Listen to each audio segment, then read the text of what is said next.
اب آپ حیران ہوں گے کہ میری والدہ کا جب نکاح ہوا نا، میرے جو نانا تھے نا وہ بہت بڑے عالم تھے لیکن تھے بریلوی۔ حضرت خلیفہ شیخ الجامعہ جو تھے نا جی، جو جامعہ عباسیہ کے پہلے شیخ الجامعہ تھے، وہ ان کو ملنے کے لیے آتے تھے، یعنی وہ اتنا بڑے عالم تھے۔ شیخ الجامعہ غلام محمد گھوٹوی رحمت اللہ علیہ، ان میرے نانے کے پاس آتے تھے بستی میں ملنے کے لیے۔ والد صاحب کو وہ تقریروں میں کافر کہتے تھے۔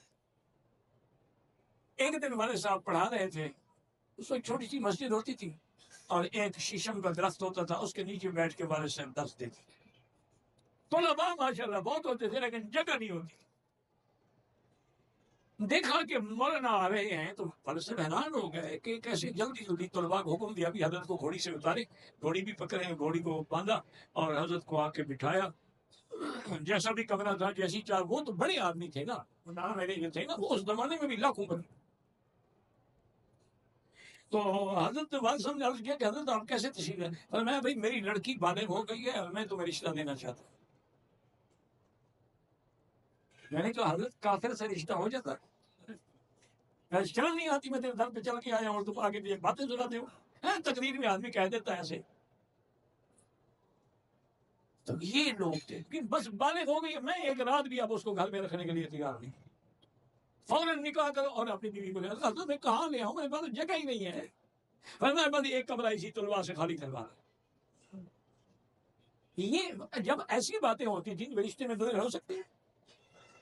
پھر اللہ نے ایسا فیض کیا کہ والد صاحب پہ علامہ انور شاہ کاشمیری رحمۃ اللہ علیہ کی دعا سے اللہ نے خزائن السماوات والارض کے دروازے کھول دیے۔ والد صاحب فرماتے تھے کہ دولت دروازے توڑ کے نہیں آئی، میرے پاس تو پھاٹک توڑ کے آ رہی ہے۔ اتنا بڑے امیر بن گئے پھر ماشاء اللہ۔ تو یہ اگر ایسے رشتے کرو گے نا میری بیٹی تو کوئی تکلیف، آپ یقین کریں کہ میں حل میں بیٹھا ہوں، میری جب شادی ہوئی مجھے پتہ نہیں تھا۔ والد صاحب نے ظہر کی نماز میں تمام جماعتیوں سے کہا کہ بھئی آج عشاء کے بعد ہر آدمی اپنے گھر میں جو بھی پکا ہو لے کے اکٹھے بیٹھ کے کھانا کھائیں گے۔ تو شام کو 100-150 آدمی لے آیا، کوئی کچھ۔ فرمایا آج میں اپنے بیٹے کی شادی کر رہا ہوں، یہ اسی کی برات کی خوشی ہے۔ وہی بیٹھے بیٹھے نکاح کر دیا، نہ مجھے پتا ہے نہ میری بیوی کو پتا ہے، کیونکہ ان کے بھائی کی بیٹی تھی، ولی تھے شرعاً، ان کا باپ تو فوت ہو چکا تھا اور میں تو ویسے ہی موجود تھا، بس نکاح ہو گیا، بات ختم ہو گئی۔ ساری برادری نے، انہوں نے کہا اللہ نے ایک بیٹا دیا تھا وہ بھی میں سنت کے خلاف شادی کرتا، کیا کہہ رہے ہیں؟ ساری برادری ناراض ہو جائے، میں اللہ کے رسول کو ناراض نہیں کر سکتا۔